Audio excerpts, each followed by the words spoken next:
Hello అందరికీ welcome back. ఈరోజు నేను మీ ముందుకి ఒక ఎక్సలెంట్ లంచ్ బాక్స్ రెసిపీతో వచ్చేసా.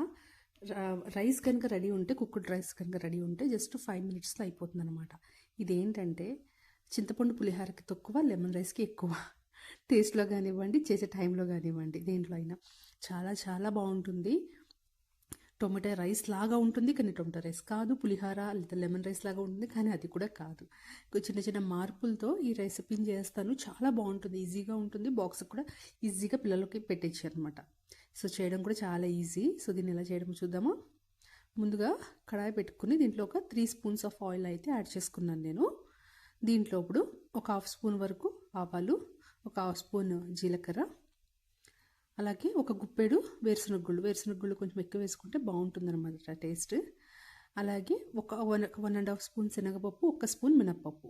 నేను చూస్తే చిన్న స్పూన్ తీసుకున్నాను, మెజర్మెంట్ కనుక కావాల్సి వస్తే. వీటిలన్నింటిని వేసుకుని చక్కగా ఈ పోపుని చక్కగా ఎర్రగా వచ్చేంత వరకు ఫ్రై చేసుకోవాలన్నమాట. సో దీన్ని అలా కలుపుతూ ఫ్రై చేసుకోవాలి. సో ఇప్పుడు ఈ పులావ్ లేదా లెమన్ రైస్, చింతపండు పులిహోర ఇవే కాకుండా ఇలా కూడా మనం చేసుకోవచ్చు, రైట్. సో ఇవి చూసారా చక్కగా వేగిపోయాయి. ఇప్పుడు ఒక 3 నుంచి 4 ఎండుమిరపకాయలు తుంచుకున్నవి, అలాగే కొంచెం కరివేపాకు కూడా వేసుకుని వీటిని కూడా చక్కగా ఒక 1/2 మినిట్ ఫ్రై చేసేసుకోండి. సో ఇవి కూడా ఫ్రై అయిపోయాక మనం ఏంటంటే ఇక్కడ ఆనియన్స్ రఫ్గా చాప్ చేసుకున్నవి, కొంచెం పెద్దగానే ఉండాలి. రఫ్గా చాప్ చేసుకున్న ఆనియన్స్, ఇది ఒక పెద్ద ఆనియన్ ఒక్కటి వేసుకుంటున్నాను నేను.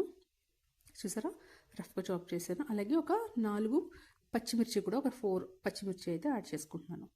వీటిలన్నిటిని చక్కగా కలుపుకుంటూ ఫ్రై చేసుకోవాలి. ఆనియన్స్ మరి ఎక్కువ ఫ్రై అవ్వాల్సిన అవసరం లేదు, కొంచెం ట్రాన్స్లూసెంట్ అయితే సరిపోతుంది. సో వీటిని కర్ణాటకలో అయితే టొమాటో చిత్రాన్న అని కూడా అంటారనమాట. కాకపోతే దాంట్లో కూడా కొంచెం ట్విస్ట్ యాడ్ చేసి చేస్తున్నాను నేను. సో చూసారా ఇప్పుడు కొంచెం ట్రాన్స్లూసెంట్గా వచ్చాయి కదా. దీంట్లో ఒక పెద్ద సైజ్డ్ ఒక్క టొమాటో యాడ్ చేసుకుంటున్నాను.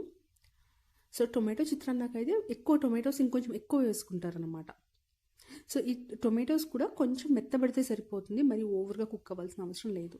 సో ఈ ప్రాసెస్ అంతా కూడా నేను ఐ ఫ్లేమ్ మీదే చేస్తున్నాను అనమాట.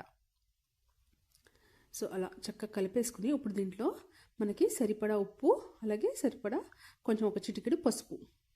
సో ఉప్పు రైస్కి గట్ట సరిపోవాలి కదా, కొంచెం ఎక్కువ వేసుకుంటున్నాను. అలాగే కొంచెం ఒక చిటికెడు పసుపు కూడా వేసేసుకుని దీన్ని ఐ ఫ్లేమ్లో కలిపేసి ఒక 1-2 మినిట్స్ అలా వదిలేస్తే టొమాటో కూడా సాఫ్ట్గా కుక్ అవుతుంది. సో మధ్య మధ్యలో కలుపుకుంటూ ఉంటే అడుగు పట్టకుండా ఉంటుందన్నమాట.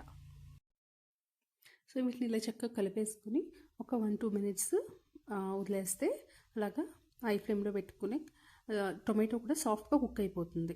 సో చూసారా ఒక 1.5 మినిట్ తర్వాత నాకైతే చక్కగా టొమాటో కూడా కుక్ అయిపోయింది. ఇప్పుడు దీంట్లో ఒక 2 స్పూన్స్ చిక్కగా తీసుకున్న చింతపండు గుజ్జు అనమాట, ఒక 2 స్పూన్స్ వరకు వేసుకుంటున్నా.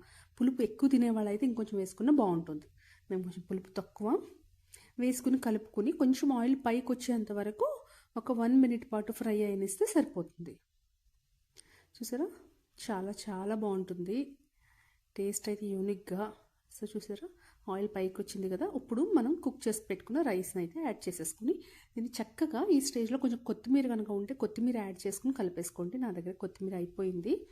సో కలిపేసుకుని దీంట్లో ఉప్పు అది సరిపోయిందో చెక్ చేసుకుని అవసరమైతే కొంచెం యాడ్ చేసుకుంటే మన రెసిపీ అనేది రెడీ అయిపోయింది.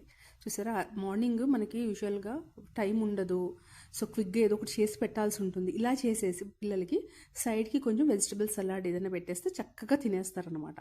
సో చాలా చాలా ఈజీ రెసిపీ, మీ అందరికీ నచ్చిందని అనుకుంటున్నాను.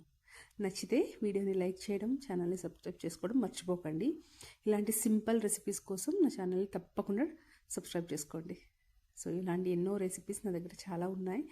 అన్నిటితో మీ ముందుకి త్వరలోనే రాబోతున్నాను. Thank you so much for watching.